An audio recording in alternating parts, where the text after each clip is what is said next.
오늘 말씀 제목 함께 읽어보실까요? 심고 기도하고 신뢰하라. 심고 기도하고 신뢰하라. 네, 1992년 보스니아 내전으로 사라예보가 포위되었던 어느 날이었습니다. 빵을 사려고 줄 선 사람들 위로 포탄이 떨어졌습니다. 22명이 그곳에서 아까운 목숨을 잃게 되었습니다. 다음 날 사라예보 오페라의 수석 첼리스트였던 베드란 스마일로비치라는 사람이 그 폐허에 의자를 놓았습니다. 정장을 차려입은 그는 총탄이 오가는 그 광장 한복판에서 첼로를 켜기 시작했습니다. 죽은 이들을 기리며 22날 동안 같은 자리에서 그는 연주를 이어갔습니다. 무너진 자리, 끝이 보이지 않는 자리에서도 사람은 무언가를 심을 수 있습니다. 오늘 본문이 바로 그 이야기입니다. 인생을 보면은 대체 이 시간이 언제 끝나려나 그런 때가 있죠. 끝이 보이면 어떻게든 견디겠지만 끝이 보이지 않을 때 누구나 쉽게 무너집니다. 주전 597년 바벨론 군대가 예루살렘을 휩쓸었습니다. 그들은 여호야긴 왕과 지도자, 기술자들을 포로로 끌고 왔습니다. 낯선 땅에 끌려간 그 사람들의 마음에는 이런 질문이 맴돌았을 것입니다. 도대체 언제 고국으로 돌아갈 수 있을까? 그때 하나냐 같은 거짓 선지자들은 2년이면 끝난다고 외쳤습니다. 그래서 사람들은 그 말을 믿고 짐도 풀지 않았습니다. 곧 떠날 텐데 굳이 이 땅에 뿌리 내릴 이유가 없었던 것이죠. 그런데 예레미야는 포로들에게 한 통의 편지를 써서 보냈습니다. 그 편지는 충격적인 말 한마디가 담겨 있었습니다. 바로 70년입니다. 2년이 아닌 70년이었습니다. 살아서는 고향 땅을 다시 밟지 못할 수도 있다는 말이었습니다. 상당히 절망적인 통보로 들리시지요? 그러나 끝까지 읽어보면 포기의 편지가 아니라 살아내는 법을 가르치는 편지였습니다. 두 가지 명령, 심으라, 그리고 기도하라. 그리고 그 끝에 새겨진 약속이 함께 담겨 있습니다.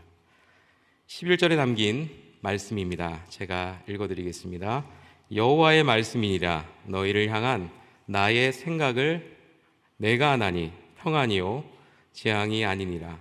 너에게 미래와 희망을 주는 것이니라. 아멘. 사랑하는 성도 여러분, 지금도 끝이 잘 보이지 않는 시대를 지나고 있습니다. 사회는 분열 가운데 있고 살림은 팍팍하지요. 여러 이유로 마음이 쉬이 지쳐가는 시대입니다. 어떤 분에게는 인생 자체가 길고 낯선 바벨론처럼 느껴질지도 모르겠습니다. 그렇다면 2500년 전 그 편지는 오늘 우리에게 도착한 편지이기도 합니다. 그 음성을 세 단어로 전해드립니다. 심으라, 구하라, 그리고 신뢰하라. 첫 단락 4절에서 6절 말씀은 포로된 땅에서도 삶을 가꾸라는, 곧 심으라는 말씀입니다. 먼저 첫 명령에 앞서 편지를 여는 한 구절을 눈여겨봐야 합니다. 4절 말씀인데요. 함께 읽어보실까요? 만군의 여호와 이스라엘의 하나님께서 예루살렘에서 바벨론으로 사로잡혀 가게 한 모든 포로에게 이와 같이 말씀하시니라. 아멘. 사로잡혀 가게 한이라는 단어 속에서 놀라운 고백을 발견할 수 있습니다. 곧 하나님이 그들을 포로로 보냈다고 말씀하시는 것입니다. 그들을 바벨론으로 끌고 간 것이 느부갓네살의 군대만이 아니라는 것이죠. 바벨론은 버림받은 땅이 아니라 하나님이 친히 그분의 백성을 두셨던 자리였습니다. 내가 너희를 거기에 두었으니 거기서 살아라. 이 한마디가 뒤따르는 모든 말씀의 토대가 됩니다. 5절과 6절 말씀 함께 계속해서 읽어보실까요? 시작. 너희는 집을 짓고 거기에 살며 텃밭을 만들 그 열매를 먹으라. 아내를 맞이하여 자녀를 낳으며 너희 아들이 아내를 맞이하며 너희 딸이 남편을 맞아 그들로 자녀를 낳게 하여 너희가 거기에서 번성하고 줄어들지 아니하게 하라. 아멘. 집과 식탁, 결혼과 자녀, 그리고 손주, 지극히 평범한 삶의 일상입니다. 물론 지금 시대에 집을 마련하는 것도 또 결혼하는 것도 손주를 얻는 것도 참 어렵지만 당시에는 지극히 평범한 삶의 일상이었습니다. 하나님은 포로된 땅에서 대단한 무엇인가를 요구하지 않으십니다. 도리어 평범한 일상을 신실하게 살아내려고 하십니다. 끌려온 처지에 무슨 집을 짓고 또 자녀를 낳느냐고 물어볼 수 있습니다. 그러나 그 평범한 일상을 지켜내는 것이 무너진 땅에서 하나님의 백성으로 살아가는 길이었습니다. 당시 포로들 앞에는 두 가지 유혹이 있었습니다. 그 하나는 곧 끝난다는 이 말에 기대어 짐도 풀지 않고 끝을 기다리느라 정작 오늘을 살지 못하는 것이었습니다. 다른 하나는 정반대로 아예 바벨론 사람이 되어서 살아가는 것입니다. 하나님도 정체성도 잊어버린 채 그 땅에 녹아 사라져버리는 삶인 것이죠. 하나님의 명령은 이 둘 사이에 놓인 아주 좁은 길이었습니다. 현실을 부정하지도 말고 또 현실에 삼켜지지도 말고 그 땅 한복판에 뿌리 내리고 신실하게 살라고 하신 것입니다. 본문의 단어가 이를 말하는데요. 5절 말씀, 거기에 삶의 히브리어 원형인 야샤브, 이 단어는 잠시 머무는 것이 아닙니다.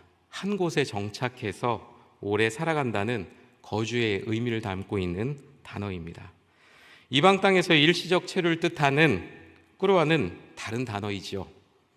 곧 바벨론에서의 삶이 잠깐이 아닌 상당 기간 이어질 것임을 암시하는 단어입니다. 이어지는 텃밭을 만들고도 마찬가지입니다. 히브리어 성경을 보면 웨니트우 간노트, 그냥 듣기만 하십시오. 곧 정원, 밭을 심으라는 의미입니다. 심다에 해당하는 단어의 어근은 나타인데요. 심는다는 것은 본래 미래의 일이죠. 오늘 심은 나무 열매는 오늘 따먹을 수가 없습니다. 70년이라면 지금 나무를 심는 어르신은 그 그늘에 앉을 사람이 바로 손주 세대임을 알고 있습니다. 그러니 바벨론에서의 나무를 심는다는 것은 체념이 아닌 소망의 행위이지요. 흙에 손을 묻히는 그 평범한 행위 가운데에 하나님이 여전히 우리의 내일을 붙들고 계신다는 신앙 고백이 담겨 있었습니다. 6절에 번성하고 줄어들지 말라, 이런 말씀도 굉장히 낯이 익습니다.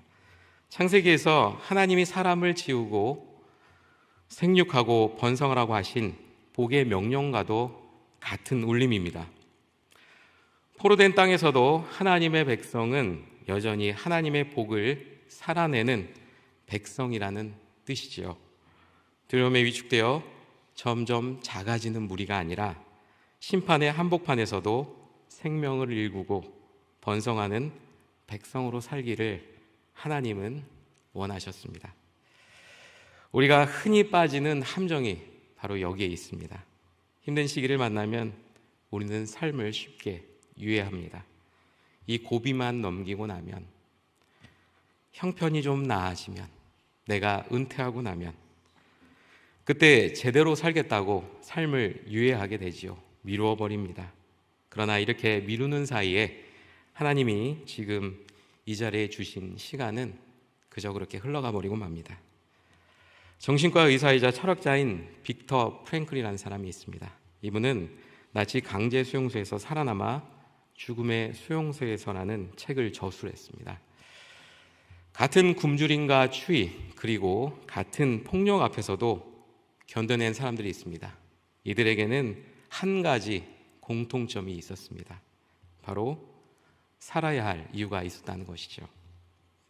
프랭클 자신도 가장 끔찍한 순간과 마주하게 될 때면 미래의 어느 강단에서 자신이 당당하게 서서 강의하는 자기 모습을 그렸다고 합니다. 아직 오지 않은 미래를 미리 좀 살아봄으로써 오늘의 지옥을 견뎌내는 것이죠.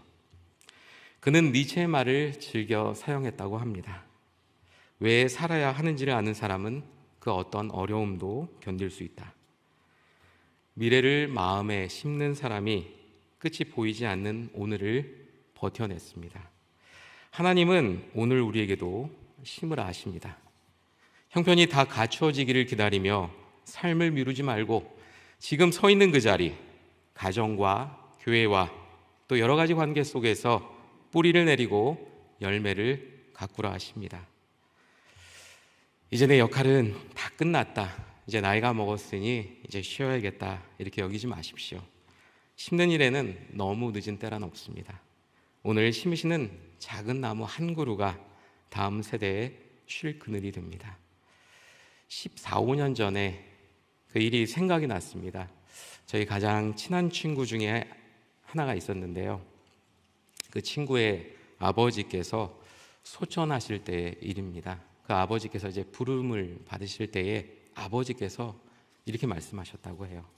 아, 하늘이 열린다. 그리고 방긋 웃으시고 숨을 거두셨다고 합니다. 친구가 말한 그때의 인상을 저도 잊을 수가 없습니다. 그 아버지께서 보여주셨던 그 밝은 표정, 혹시 상상이 되실까요? 그동안 뿌렸던, 그 심었던 그 여러 가지 일들을 생각하시면서 바로 하나님을 맞이했던 것이죠. 이 말씀은 나중 말씀과 좀 연결해서 더 설명을 드리겠습니다. 두 번째 단락 7절에서 9절 말씀은 그 성읍의 평안을 위해 기도하라, 즉 구하라는 말씀입니다. 편지는 한 걸음 더 나아갑니다. 7절 말씀입니다. 함께 읽어보실까요? 시작. 너희는 내가 사로잡혀 가게 한 그 성읍의 평안을 구하고 그를 위하여 여호와께 기도하라. 이는 그 성읍이 평안함으로 너희도 평안할 것임이라. 아멘. 여기서 말하는 그 성읍이 어떤 성읍일까요? 모르시나요? 네, 아시는군요. 바로 바벨론입니다. 예루살렘 성전을 무너뜨리고 그들을 끌고 온 원수의 도성입니다. 그럼에도 하나님은 그저 견디라거나 피해 살라고 하지 않으십니다. 그 성읍의 평안을 구하고 그 성읍을 위하여 기도하라 하십니다. 잘됨을 빌라는 것입니다. 여기서 오해하지 말아야 합니다. 바벨론의 우상 숭배나 제국의 야망까지 잘되기를 빌라는 말씀이 아니지요. 하나님이 구하라 하시는 것은 그 도성의 샬롬, 곧 그 안에 함께 살아가는 사람들의 평안입니다. 도시가 평온해야 그 안에서 아이들이 잘 자라고 또 약한 이들이 보호를 받습니다. 하나님의 백성도 바로 그 자리에 더불어 살기에 그 도시의 평안 속에서 그들도 평안을 누릴 수 있게 되는 것입니다. 우리의 안녕은 이렇게 이웃의 안녕과 밀접하게 이어져 있습니다. 7절 안에 같은 단어가 3번 반복되는데요. 그 성읍의 평안, 그 성읍이 평안함으로 너희도 평안할 것. 바로 히브리어로 샬롬입니다. 샬롬은 싸움이 없는 상태가 아닙니다. 깨어진 것이 온전해지고 메마른 것이 풍성해지는 것입니다. 관계가 회복되어 모두가 더불어 잘 사는 공동체적인 번영을 말하는 것이지요. 그러니 그 성읍의 샬롬을 구하라는 말씀은 내 안위만이 아니라 그 도시의 전체의 온전함을 위해서 구하고 기도하라고 부르시는 것입니다. 하나님의 구하라와 기도하라, 이 말씀을 함께 이 자리에서 말씀하셨습니다. 구하라의 단어를 볼까요? 구하라의 히브리어는 다라쉬입니다. 가만히 바라는 것이 아니라 마음을 다해 찾고 추구한다는 것이죠. 기도하라의 히브리어 단어는 히트팔렐, 제가 팔렐이라고 적었는데요. 가벼운 청혼이 아닙니다. 누군가를 위하여 자신을 던져서 비는 중보의 기도입니다. 손도 움직이고 무릎도 꿇는 것입니다. 이 명령은 훗날 예수님의 음성으로 더 깊어지는데요. 마태복음 5장 44절의 말씀을 제가 읽어드리겠습니다. 원수를 사랑하며 너희를 박해하는 자를 위하여 기도하라. 바벨론의 평안을 구하라는 이 말씀 안에 이미 복음의 씨앗이 심겨 있었던 것입니다. 이 지점에 가서 하나님은 곧바로 경고하십니다. 8절과 9절 말씀인데요. 다시 한번 함께 읽어보실까요? 시작. 만군의 여호와 이스라엘의 하나님께서 이와 같이 말하노라. 너희 중에 있는 선지자들에게와 점장에게 미혹되지 말며 너희가 꾼 꿈도 고지 듣지 말라. 내가 그들을 보내지 아니하였어도 그들이 내 이름으로 거짓을 예언합니다. 여호와의 말씀입니다. 아멘. 네, 너희 중에 선지자와 점쟁이에게 미혹되지 말라. 나는 그들을 보내지 않았다. 거짓 선지자들의 메시지는 늘 듣기 좋았습니다. 곧 끝난다. 평안히 살라. 애쓸 것이 없다. 그러나 그 달콤한 거짓말은 사람들을 그 성읍의 평안을 구하는 참된 부르심에 떼어놓았습니다. 오늘도 다르지 않습니다. 분열을 부추기고 또 손쉬운 적을 만들어 내 탓이라고 외치하는 목소리가 언제나 더 인기가 있습니다. 그러나 하나님의 참된 말씀은 되게 더 불편하지요. 그리고 더 많은 것들을 요구합니다. 미워하기보다 품어야 한다고 하지요.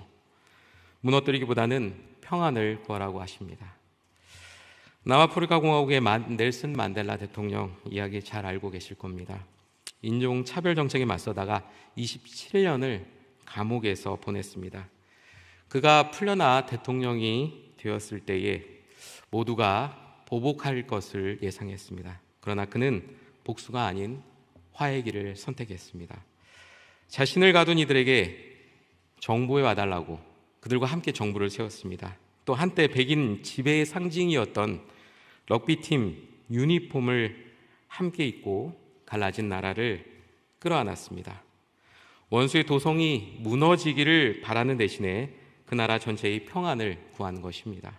그것은 패배가 아니라 갈라진 사회의 틈을 묶어놓는 샬롬을 구하는 가장 지혜로운 행동이었습니다.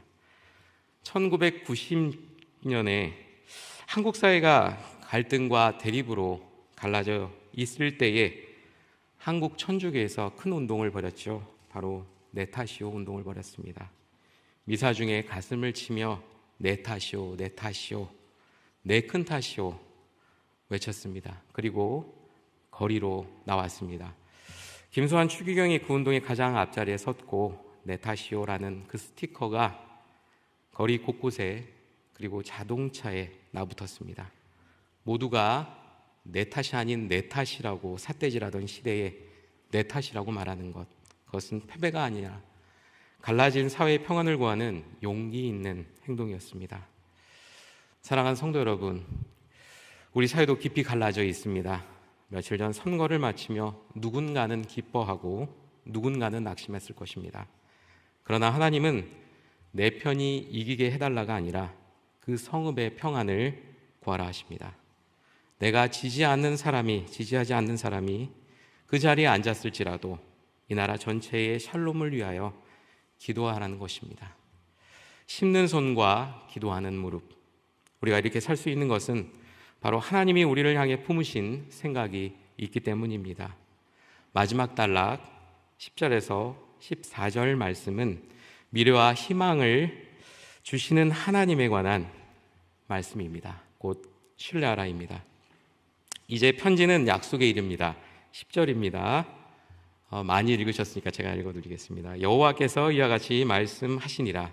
바벨론에서 70년이 차면 내가 너희를 돌보고 나의 선한 말을 너에게 성취하여 너희를 이곳으로 돌아오게 하리라. 아멘. 70년은 긴 시간입니다. 그러나 끝이 없는 시간은 아닙니다. 하나님은 횟수를 정해두셨고 나의 선한 말을 반드시 이루시겠다 하십니다. 돌보다의 히브리어 파카드입니다. 하나님이 잊지 않고 친히 찾아오셔서 살피신다는 의미를 담고 있습니다. 끌려가던 그날에 그들은 버림을 받았다고 한탄했겠지만 하나님은 말씀하셨습니다. 나는 너희를 잊지 않겠다. 때가 차면 내가 친히 찾아오겠다. 그리고 이 편지의 심장과도 같은 한 구절이 나옵니다. 11절 말씀인데요. 함께 읽어보실까요? 시작. 여호와의 말씀이니라 너희를 향한 나의 생각을 내가 나니 평안이요 재앙이 아니니라. 너희에게 미래와 희망을 주는 것이니라. 아멘. 나의 생각은 문득 떠오르는 생각이 아닙니다. 마음에 품으신 계획과 의중입니다. 하나님이 우리를 향해 품으신 그 의중은 평안, 곧 샬롬이고 재앙이 아닙니다. 7절에서 우리에게 구하라 하셨던 바로 그 샬롬을 하나님은 이미 품고 계셨던 것입니다.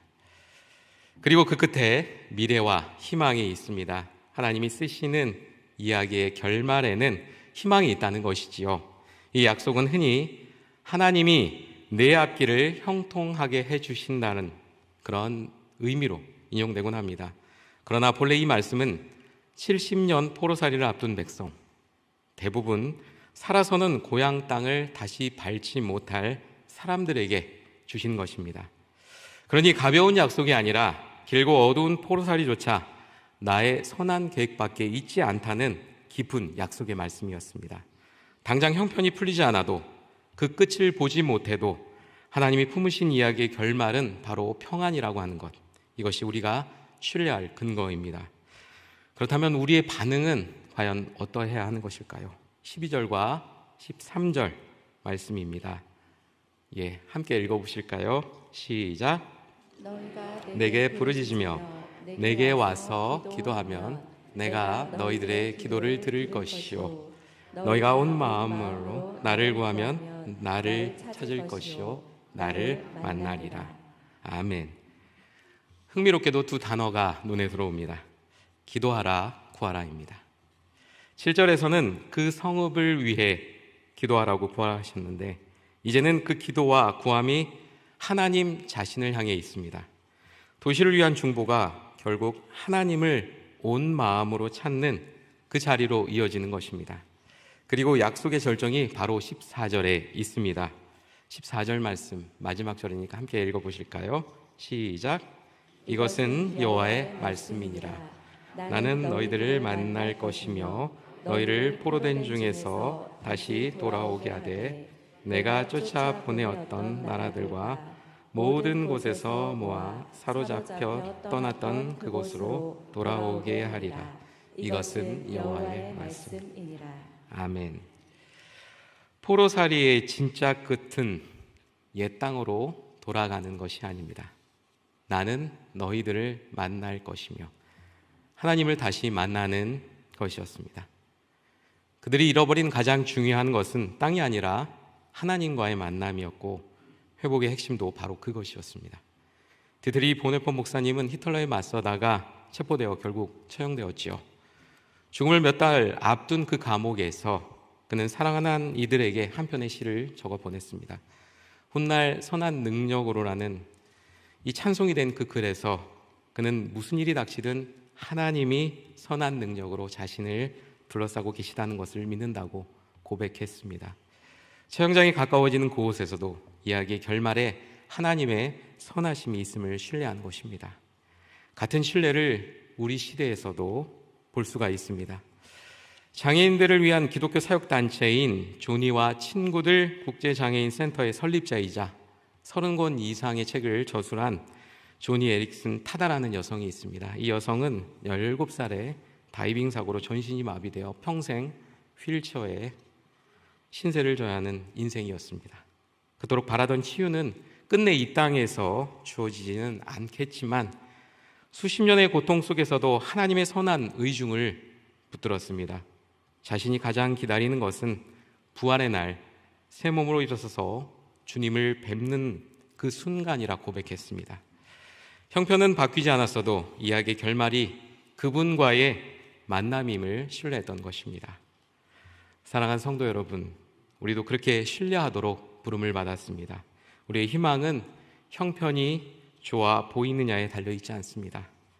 분단된 땅과 갈라진 사회를 보아도, 또 선거 결과에 마음이 흔들려도, 공동체와 가족 간의 갈등과 다툼이 있어도 우리의 소망은 우리를 향한 하나님의 의중이 평안이라는 그 한 가지 위에 있습니다. 특히 인생의 후반을 걸어가시는 우리 성도님들께 이 말씀을 드립니다. 우리가 심는 나무의 그늘을, 또 우리가 드리는 기도의 응답을 다 보지 못할 수도 있습니다. 그러나 괜찮습니다. 이야기의 결말은 바로 하나님을 만날 것이기 때문입니다. 심으라, 구하라, 그리고 신뢰하라. 이 세 단어는 따로 떨어진 이야기가 아닙니다. 우리를 향한 하나님의 생각이 평안이심을 신뢰하기에 우리는 포로된 땅에서도 나무를 심고 그 성읍의 평안을 위해 무릎을 꿇을 수가 있습니다. 신뢰가 바로 심음과 기도의 뿌리가 되는 것입니다. 이제 오늘의 편지를 내려놓을 시간입니다. 끝이 보이지 않는 포로의 땅에서 하나님은 그분의 백성에게 세 마디를 남기셨습니다. 심으라, 구하라, 신뢰하라. 서로 다른 세 가지의 어려운 숙제가 아닌 어려운 시대를 살아가는 믿음의 자세입니다. 불의는 하나님에게서 멀어지는 것입니다. 신앙은 하나님께로 얼굴을 돌려 그분과 마주하는 것이라 했습니다. 내 안에 높기만 한 나의 생각과 교만의 언덕이 평평하게 될 때에 그때가 거룩한 은혜의 터가 닦인 것이라 존 비비언 목사님은 말씀했습니다. 설교를 열며 말씀드린 사라예보의 첼리스트 기억하시죠? 그는 전쟁이 끝났기에 연주하는 것이 아닙니다. 포탄이 여전히 떨어지는 폐허 한복판에서 죽음이 그 도시의 마지막 단어가 되도록 내버려 두지 않기 위해서 그는 첼로를 켰습니다. 예레미야의 편지가 그것입니다. 믿음은 잿더미가 치워지기를 기다리지 않습니다. 잿더미 위에 나무를 심습니다. 하나님도 포로살이가 끝나기를 기다리며 살라하지 않으십니다. 폐허 한가운데서 심고 기도하고 소망을 하셨습니다. 오늘 우리에게도 저마다의 바벨론이 있습니다. 나라가 다 회복되어야, 또 형편이 다 풀려야 비로소 우리가 살 수 있는 것은 아닙니다. 지금 이 자리에서 심으십시오. 계신 자리에 평안을 구하십시오. 그리고 여러분을 향한 하나님의 생각이 평안이심을 신뢰하십시오. 마침 6월 호국 보훈의 날입니다. 이 땅의 평안을 위해 목숨을 바친 이들을 기억하며 내 편의 승리가 아니라 나라와 열방의 샬롬을 위해 기도하는 우리가 되었으면 좋겠습니다.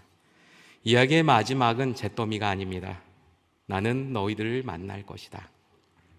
이것이 하나님의 마지막 말씀입니다. 우리가 어떤 포로살이를 지나고 있든지 하나님의 끝말은 버림이 아니라 만남입니다. 재앙이 아닌 미래와 희망입니다.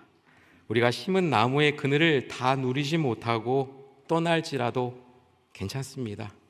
우리를 기다리는 미래는 마침내 하나님을 얼굴로 뵙는 그 만남이기 때문입니다. 그 소망을 품고 오늘도 심고 기도하는 여러분과 제가 되기를 주님의 이름으로 축원합니다.